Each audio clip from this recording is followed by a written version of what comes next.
चला आज आपल्याला आलू पराठे बनवायचे. त्यासाठी मी 2 बटाटे घेतलेले, ते स्वच्छ धुवून घ्यायचे. आपण बटाटे धुवून घेतली ती आता कुकरमध्ये टाकून 2 शिट्या घेऊन शिजवून घ्यायचे. आता आपण ही बटाटे शिजवून घेऊया. 2 शिट्या देऊन शिजवून घ्यायचे. आता इथे आटा घेतलेला आहे, गव्हाचं पीठ, तो मी घेतलेला आहे इथे 2 वाटी. आता त्याच्यात आपण थोडासा मीठ टाकूया आणि आता हे मळून घ्यायचं आहे, चांगलं मळून.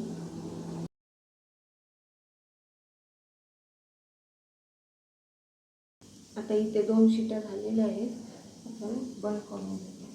आपली बटाटे झालेली आहेत. इकडून ते आपलं पीठ मळून झालं की आपण बटाटे पण घेऊ बघा.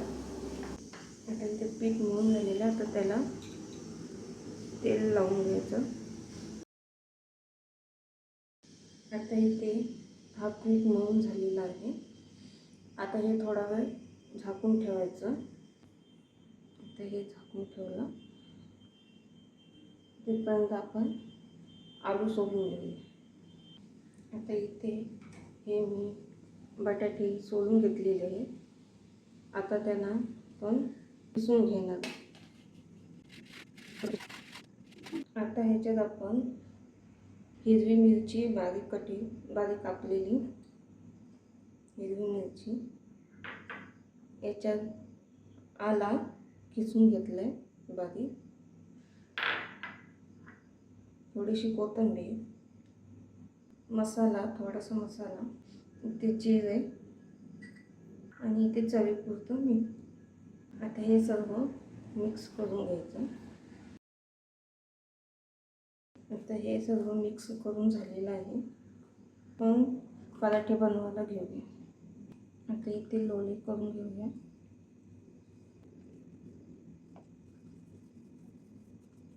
अशा प्रकारे सर्व लोणी करून घ्या. आता आपण ह्याच्यात मिश्रण भरून घेऊया.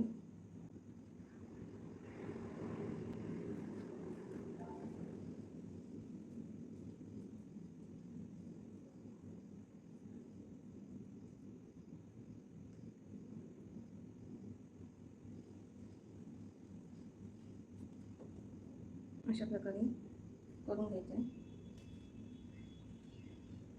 आपण इकडे तवा ठेवूया गरम करून.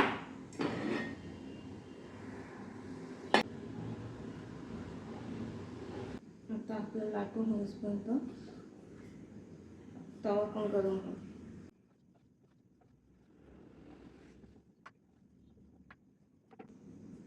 आता इथे तवा पण गरम झालेला आहे, तर त्याच्यावर पराठा टाकून घेऊ.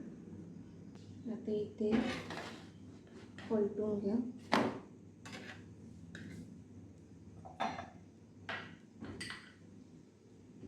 आणि याच्यावर घी किंवा बटर किंवा तेल, घी काही लावू शकतो.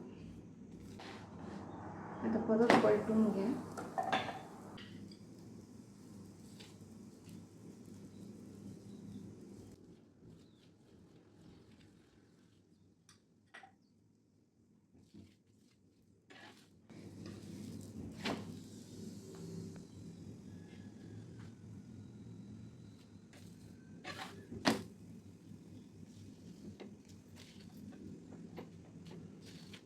आता हा बघा कसा पराठा फुगला आहे.